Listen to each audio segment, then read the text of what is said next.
अस्सलाम वालेकुम स्टूडेंट्स, आज हम उर्दू की बुक पढ़ेंगे। हुरूफ को छोटी ए के साथ मिलाकर पढ़ें।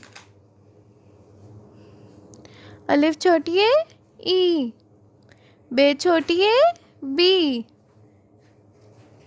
पे छोटी ए पी, ते छोटी ए ती, टे छोटी ए टी, से छोटी ए सी, जीम छोटी है जी, चे छोटी है जी, हे छोटी है ही, खे छोटी है ही, दाल छोटी है दी, दाल छोटी है डी,